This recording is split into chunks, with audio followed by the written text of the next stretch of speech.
नमस्कार साथियों। और आप लोग कैसे? उम्मीद करते हैं आप लोग अच्छे होंगे साथियों।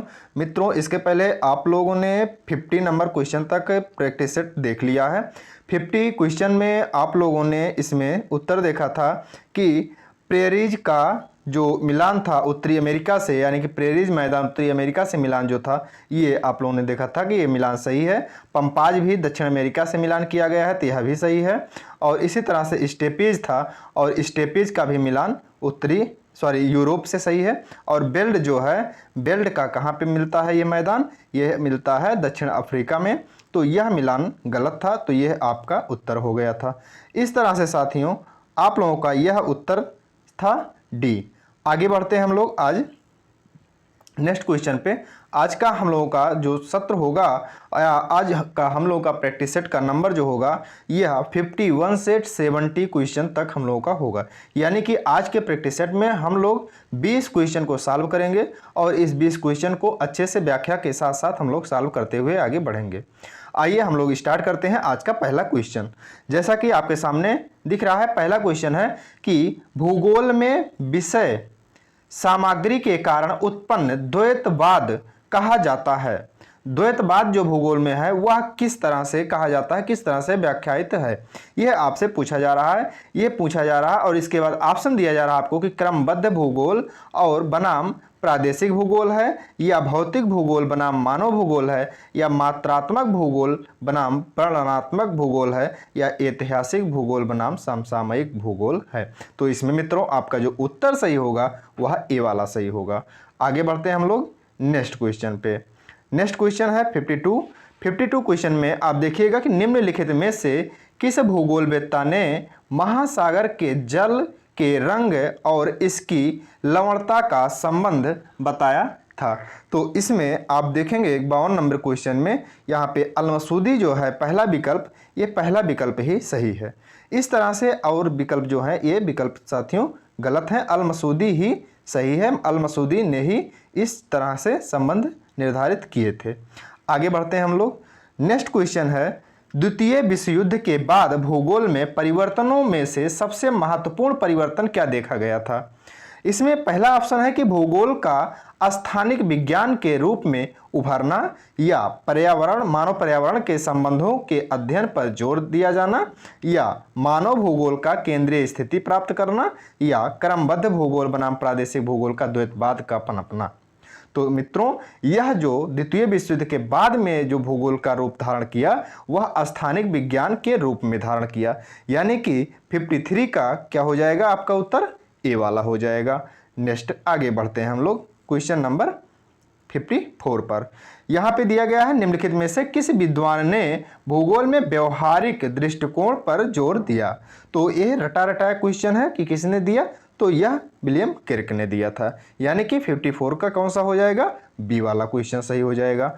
आगे बढ़ते हैं हम लोग।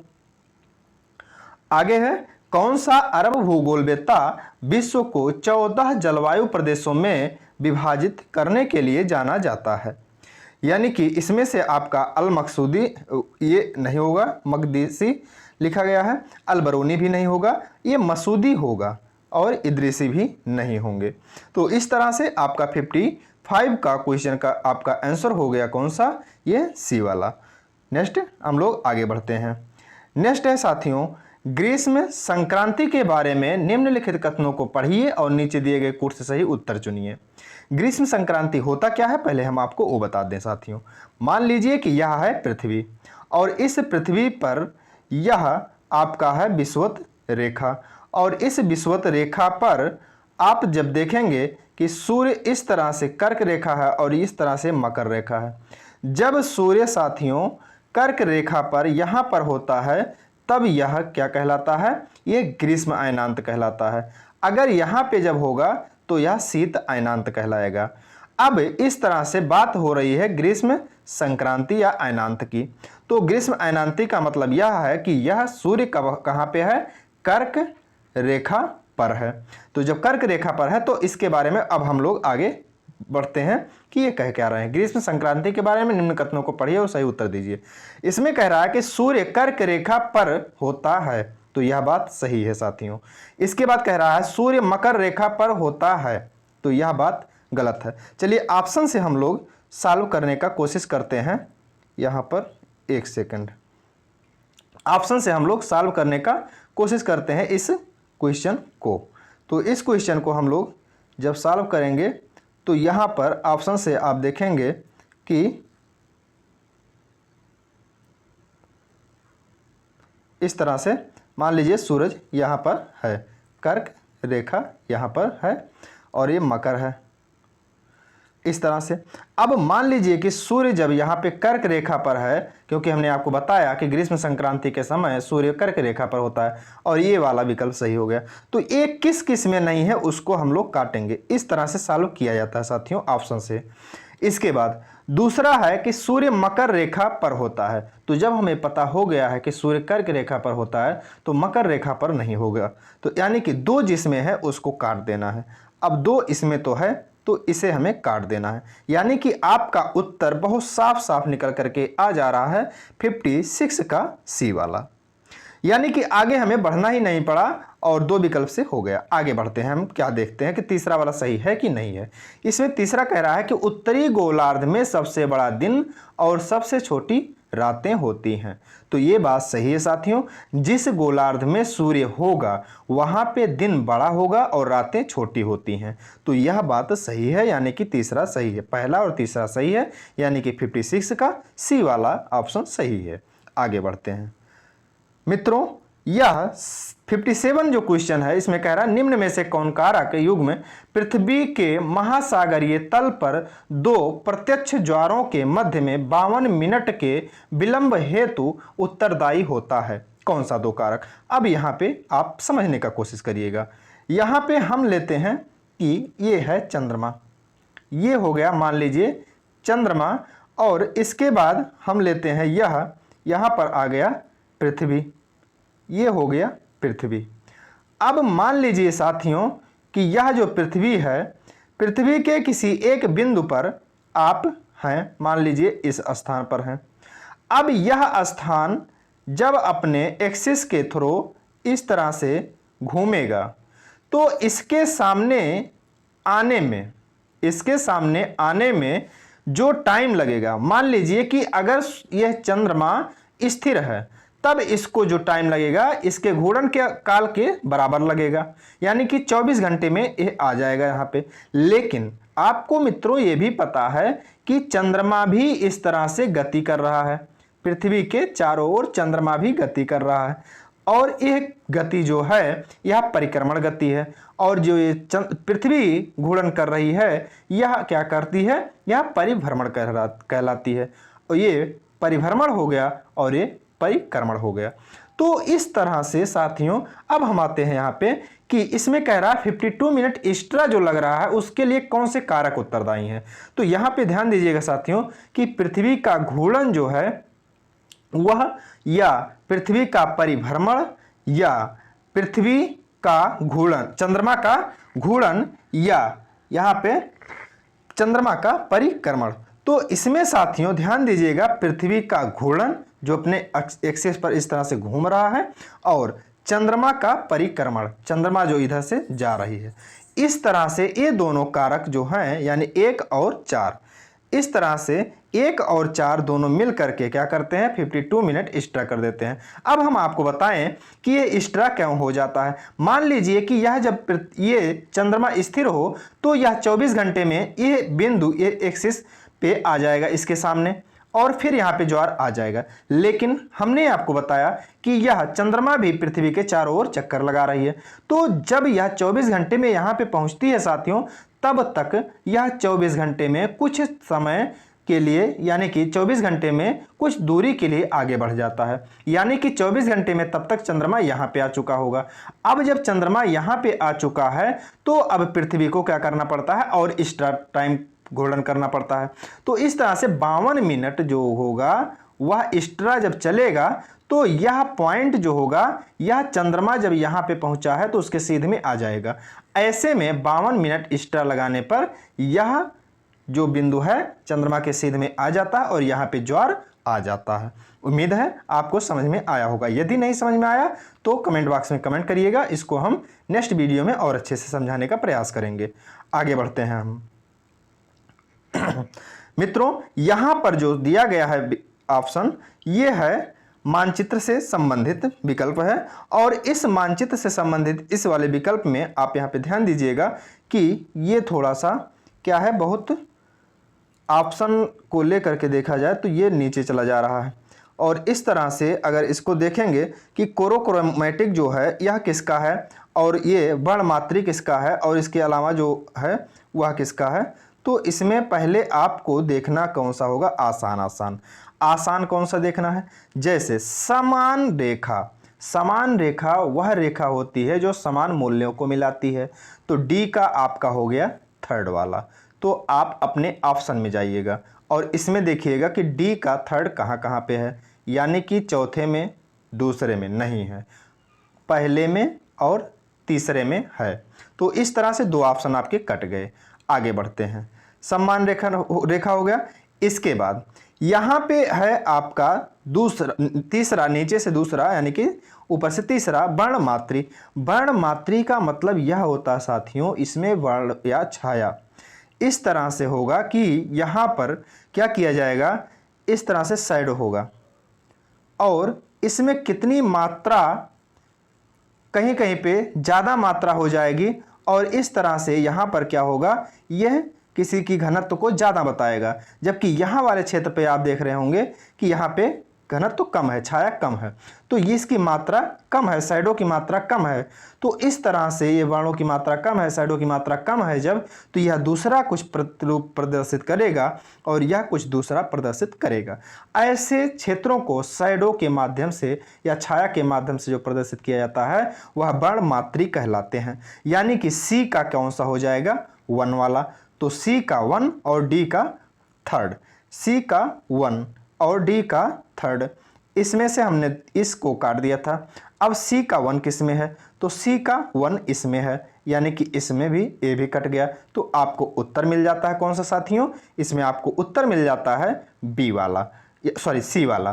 तो इस तरह से आपका ये मिलान हो जाता है। आगे बढ़ते हैं हम, यहाँ पे ध्यान दीजिएगा कि ये जो वर्ण प्रतीकी है यहाँ पर कौन सा हो जाएगा, इससे हो जाएगा, और कोरोक्रोमैटिक जो हो जाएगा वह समान मूल्यों वाले स्थानों को हो जाएगा। तो इस तरह से आपका इसमें आप देख रहे होंगे कि बी का कौन सा हो जाता है आपका, यहाँ पर सॉरी ए का 2 हो जाता है और बी का 4, संकेतों के माध्यम से क्षेत्रों का वितरण हो जाएगा। तो इस तरह से आपका ये मिलान हो जाता है। मित्रों ये वाला क्वेश्चन आपको बहुत ज़्यादा यहाँ पर समझने की ज़रूरत है 59 वाले नंबर को, क्योंकि ये क्वेश्चन अधिकांशतः प्रैक्टिकली सब्जेक्ट है और ये आपको बुकों में बहुत कम मिलता है। जब आप प्रैक्टिकल वाला सब्जेक्ट जब पढ़ते हैं आप, तभी आपको वहाँ पे मिलता है। तो यह जो होगा अब आपको हम बताते हैं। यहाँ पे कहा गया है कि 1/3000 पर बने मानचित्र को 3 गुना बड़ा किया गया है। अब विस्तारित मानचित्र का जो मापनी होगा उसे आपको बताना है। साथियों आपको एक ट्रिक बताते हैं, इस ट्रिक को आप कहीं पर भी अप्लाई करेंगे तो बहुत अच्छा उत्तर मिल जाएगा आपको। वो ट्रिक यह है कि जब भी मानचित्र को बड़ा किया जा रहा हो तो आप यह मान लीजिए कि उसे क्या करना है, जूम किया जा रहा है, और वह जूम कैसे किया जाएगा, उस मान को बड़ा करना होगा। तो आप ये बताइए कि मान लीजिए कहीं पे 1/2 लिखा गया है और कहीं पे 1/20 लिखा गया है और कहीं पे 1/10 लिखा गया है। तो अब आप ये बताइएगा कि इसमें बड़ा कौन सा मान होगा। जाहिर सी बात है आप कहेंगे ए वाला बड़ा है, ए वाला छोटा है। तो अब यह मान जब बड़ा है, अब इसी चीज को और बड़ा करना हो तो हम कहेंगे और बड़ा करिए इसको। तो आप कहेंगे चलिए इतना कर दे रहे हैं, और बड़ा हो गया, इसका 2 गुना हो गया इस वाले मान का। हम कहेंगे और बड़ा कर दीजिए, 2 गुना के बजाय 3 गुना कर दीजिए, या इसका 5 गुना कर दीजिए बड़ा। तो आप जब इसका 5 गुना करेंगे तो इसको क्या करेंगे, 2 से डिवाइड कर देंगे, और यहाँ पे सॉरी इसको 5 गुना करेंगे जब, तो इसको 5 से डिवाइड कर देंगे और 2 आ जाएगा, तो 1/2 मान आ जाएगा। तो आप कहेंगे 1/2 आ गया मान। इस तरह से जितना गुना इसको बड़ा करना था उससे आपने क्या किया, इसको डिवाइड कर दिया। सेम ऐसे साथियों जैसे आपसे कह रहा है कि 3 गुना बड़ा करना है, तो अब आपको करना कुछ नहीं है, इसको 3 गुना बड़ा करने के लिए आपको क्या करना है, इसके हर में 3 से डिवाइड कर देना इसके हर को, यानी कि 1/3 3000 जो है इसका केवल हर को, इसके केवल और केवल हर को यानी कि 3000 को 3 से भाग दे देना है। अब 3 से जब भाग आप देंगे तो ऐसे में क्या होगा, यह 3 से जब डिवाइड करेंगे तो यह 3 से डिवाइड करने के बाद साथियों हो जाएगा कितना, 1000 हो जाएगा। 1000 जब हो जाएगा तो यहाँ पे क्या होगा, यहाँ पे आप देखेंगे कि 3 से इधर काट दिए, 3 से इधर काट दिए, 3 एकम 3 और ये 3 शून्य आ गया। यानी कि अब आपको मान प्राप्त हो रहा है 1/1000। इस तरह से इसका उत्तर आपको मिल गया साथियों, कौन सा, 59 का बी वाला। तो इस तरह से साथियों आपको आंसर मिल गया बहुत आसानी से। सेम ऐसे ही कभी भी आपको कहता है कि बड़ा करिए तो उसको डिवाइड कर दीजिए, छोटा करिए तो उसमें और उतना गुना से गुणा कर दीजिए। आगे बढ़ते हैं। नेक्स्ट क्वेश्चन है साथियों 60 नंबर, कह रहा है कि कौन सा मानचित्र प्रक्षेप या मैप प्रोजेक्शन को अंडाकार होमोलोग्राफिक प्रक्षेप भी कहा जाता है। तो इस तरह से साथियों इस वाले को आप जब देखेंगे कि कौन सा कहलाता है होमोलोग्राफिक, तो इसमें पहला वाला ही ऑप्शन क्या होगा, सही होगा, मालबीट प्रक्षेप को ही कहा जाता है। ठीक है, इसमें कुछ बताने वाली ज़रूरत थी नहीं। आगे हम लोग देखते हैं। मापन तकनीक है और उसका प्रतिपादन किसने किया, ये चीज़ है। अब हम लोग इसको देखते हैं कि किसने इस सिद्धांत का प्रतिपादन किया है। अब इसमें ध्यान दीजिएगा, यहाँ पे कह रहा है सामाजिक अंतर मापक जो है यह किसने विकसित किया। तो सामाजिक अंतर मापक जो विकसित किया साथियों, पहले का हो जाएगा बोगाइडिस ने, यानी कि ये पहले का सही हो जाएगा। इसके बाद दूसरे का अगर आप लेते हैं कि स्केलोग्राम किसने किया, तो स्केलोग्राम साथियों गाटमैन ने किया, गाटमैन का हो गया। इस तरह से आगे बढ़ते हैं। जब आप करते हैं अंतरात्मक मापक तो यह थर्स्टन का हो जाता है, और इसके बाद आपका संकलित दर मापक यह हो जाएगा लिंकट का।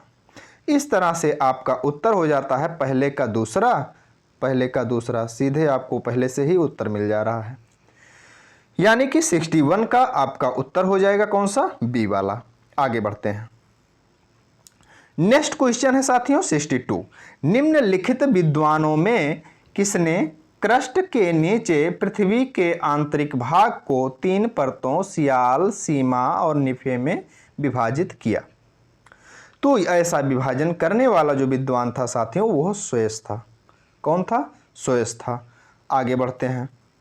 निम्न में दुर्बलता मंडल कहाँ पर स्थित है, तो इसको समझा देते हैं हम आपको कि दुर्बलता मंडल कहाँ पे स्थित है।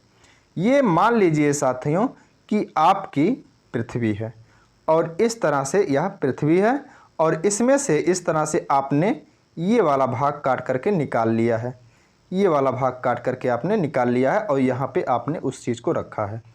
अब इसमें आप अगर करेंगे डिवाइडेशन तो इसको 3 भागों में डिवाइड करेंगे। ये मान लीजिए कोर हो गया, बीच वाला क्रस्ट हो गया, सॉरी बीच वाला मेंटल हो गया और ऊपर वाला ये क्रस्ट हो गया।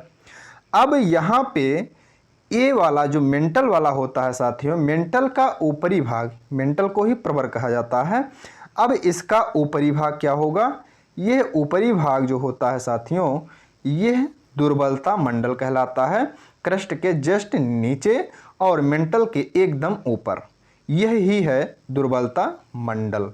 क्या है, दुर्बलता मंडल। ठीक है, तो दुर्बलता मंडल ये हो गया। अब हमें आगे बढ़ना है कि अपने क्वेश्चन पे देखते हैं कि क्या कह रहा है। यहाँ पे कह रहा है निम्न में दुर्बलता मंडल कहाँ पर स्थित है, तो कह रहा है बाहरी और आंतरिक कोर के मध्य में।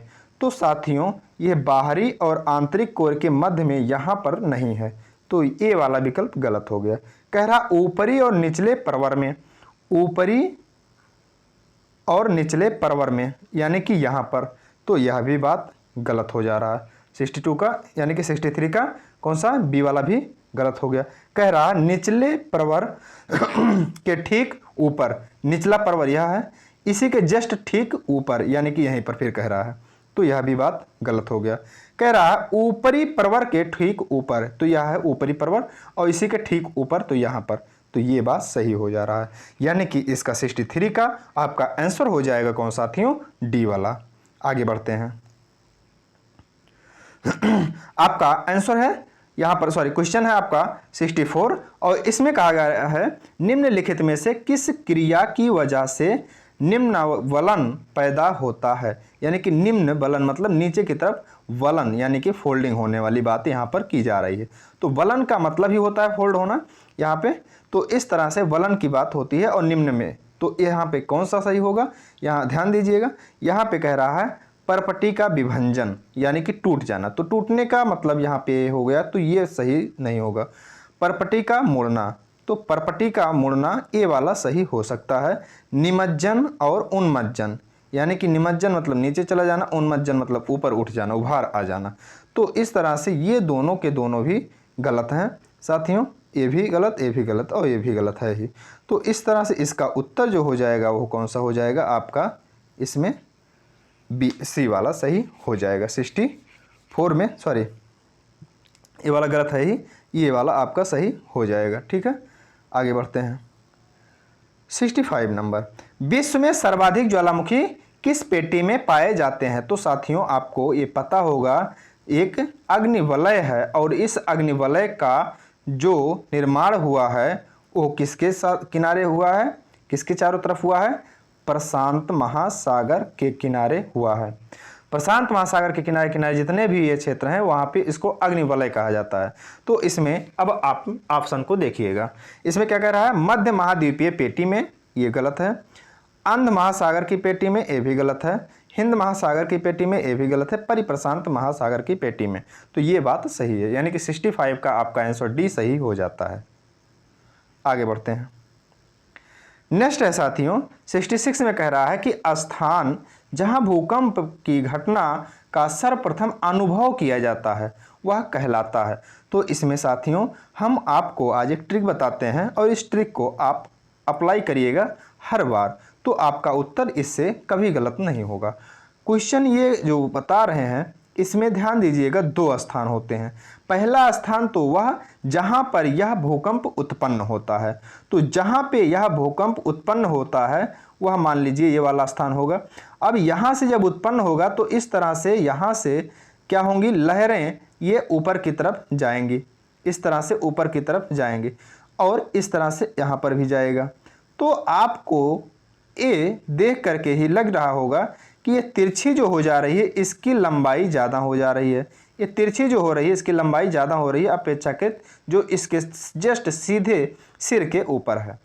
तो जहाँ पे लंबाई कम होगी, जाहिर सी बात है जब उतने ही वेग से तरंग को चलना है तो वहाँ पर पहले पहुँचेगी। तो जब यहाँ पर पहले पहुँचेगी तो यह वाला स्थान जो होगा वह ही होगा कौन सा, कि यहीं पर सबसे पहले भूकंप का अनुभव किया जाएगा। अब बात साथियों यहाँ पे ये आती है कि इसका नाम क्या होता है। तो साथियों आपको देख करके ही लग रहा होगा कि यहाँ पे आप देखेंगे अगर तो इसको फोकस कर लीजिए। जैसे मान लीजिए आपका ये टार्च होता है, जब ये टार्च आप जलाते हैं, यहाँ पे बत्ती जलती है तो इस तरह से वो फोकस मारता है, इतना चौड़ाई में इस तरह से फोकस मारता है। तो ऐसे ही इसको आप मान लीजिए कि ये फोकस है, यानी कि एक केंद्र है, यानी कि कहाँ पर यह उत्पन्न हुआ है वह स्थान है। इसके अलावा जब आप इसको ये देखेंगे कि कहाँ पे सबसे पहले पहुंचा, यानी कि ए वाला स्थान है, इस स्थान पर जहां पर सबसे पहले पहुंचा है इस स्थान को साथियों क्या कहा जाता है, एपी सेंटर कहा जाता है। क्या कहा जाता है, एपी सेंटर, यानी कि सबसे पहले अनुभव किया गया। तो सबसे पहले जहां पे अनुभव किया गया वह हो गया एपी सेंटर या अधिकेंद्र। आप हमेशा ध्यान दीजिए, इसका इंग्लिश वर्जन ही याद रखिएगा, हिंदी वर्जन अगर याद रखेंगे तो यह गलत हो जाएगा जरूर आपका क्वेश्चन।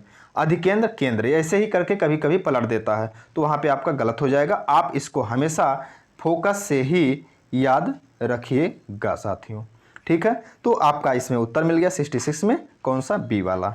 आगे बढ़ते हैं हम लोग। नेक्स्ट है साथियों ग्रेनाइट, यानी कि चट्टानें दी गई हैं और उसका परिवर्तित रूप दिया गया है कि इससे कौन सी चट्टान बनती है। तो चलिए देखते हैं हम लोग 67 का कौन सा आंसर सही होगा। ग्रेनाइट है, ग्रेनाइट को आप देखेंगे तो नीस से मिला देंगे। नीस इसमें ए का थर्ड कहाँ पे है, ए का थर्ड केवल सी में है। चलिए आगे भी हम लोग मिलान कर लेते हैं, हो सकता है कि हम लोग गलत मिलान कर लिए हो पहला।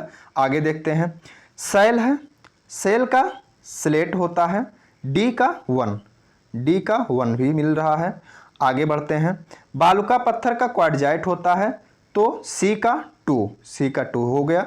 और इसके बाद आपका आता है गैब्रो, गैब्रो का सर्पेंटाइन होता ही होता है। तो साथियों आपका उत्तर पूरी तरह से सही है, यानी कि 67 का आपका सी वाला आंसर सही हो गया। आगे बढ़ते हैं 68 नंबर पे। 68 नंबर का क्वेश्चन जो है साथियों, वह आपसे कह क्या रहा है, समुद्र तल प्रसरण की अवधारणा किसने प्रस्तावित किया था। तो साथियों समुद्र तल प्रसरण की अवधारणा जो प्रस्तावित किया था वो हैरी हेस ने किया था। यहाँ पे केवल हेस लिखा गया है, लेकिन वह किसने किया था, हैरी हेस ने किया था। ठीक है साथियों, क्या दिया था, समुद्र तल प्रसरण, ये वाला सिद्धांत दिया था। ठीक है, तो इस तरह से ये वाला आपका जो क्वेश्चन है इसमें सही होता है आपका सी आंसर। आगे बढ़ते हैं, नेक्स्ट है साथियों, पैंजिया का प्रयोग, पैंजिया शब्द का प्रयोग किसके द्वारा किया गया था। तो आपको ये पता होगा मित्रों कि पैंजिया शब्द का प्रयोग जो किया गया था वेगनर के महाद्वीपीय विस्थापन सिद्धांत में किया गया था। और उसमें ये कहा गया था कि प्रारंभ में पृथ्वी एक स्थलखंड और एक महासागर में विभाजित था। वह स्थलखंड पैंजिया था और वह सागर पैंथालसाल था। तो इस तरह से पैंजिया में भी खंडन होता है और वह गोंडवाना लैंड, अंगारा लैंड में टूटता है। तो इस तरह से जो यहाँ पे पैंजिया शब्द का उपयोग किया गया वेगनर महोदय के द्वारा उपयोग किया गया साथियों। तो इस तरह से इसका उत्तर जो होगा ए वाला सही हो जाएगा। आगे बढ़ते हैं, नेक्स्ट है साथियों, इसमें मिलान करने के लिए कहा जा रहा है कि इसका मिलान करिएगा, निम्न युग्मों को मिलान कीजिए। ये युग्म जो दिए गए हैं मित्रों, इसमें आपसे पूछा जा रहा है कि लोथियन ग्रीन ने महाद्वीपों का क्षैतिज विस्थापन दिया था या नहीं दिया था। तो इसमें से आपका जो कह रहा है मिलान करने के लिए, और इसमें देख लेते हैं निम्नलिखित में से कौन सा युग्म सुमेलित है। अच्छा, इसमें कह रहा है कि सुमेलित है, कौन सा युग्म सुमेलित है और बाकी युग्म सुमेलित नहीं है। तो इस तरह से इसमें देखते हैं साथियों कि कौन सा युग्म सुमेलित है। यहाँ पे लोथियन ग्रीन है, महाद्वीपों का क्षैतिज विस्थापन है, और टेलर हैं तो इसमें चतुष्फलकीय सिद्धांत दे रहे हैं। यहाँ पे अल्फ्रेड वेगनर हैं तो वेगनर का विस्थापन परिकल्पना है। यहाँ पे हैरी हेस है तो इनका पूरक चुंबकत्व की संकल्पना है। तो इस तरह से साथियों इसमें अगर आप देखेंगे 70 नंबर में तो हैरी हेस का ये पूरा चुंबकत्व वाला सिद्धांत की संकल्पना सुमेलित है। तो इस तरह से मित्रों आपको यह सेशन कैसा लगा कमेंट बॉक्स में कमेंट जरूर करिएगा, और इसके लिए हमें और क्या कुछ करना चाहिए आपके लिए, क्या इससे ज़्यादा क्वेश्चन बढ़ाना चाहिए या इतने ही रखने चाहिए, इस पर भी आप कमेंट जरूर करिएगा। मित्रों चलिए मिलते हैं नेक्स्ट वीडियो में, तब तक के लिए साथियों आप हंसते रहिए, मुस्कुराते रहिए और मेहनत से साथियों पढ़ते रहिए। जय हिंद, नमस्कार।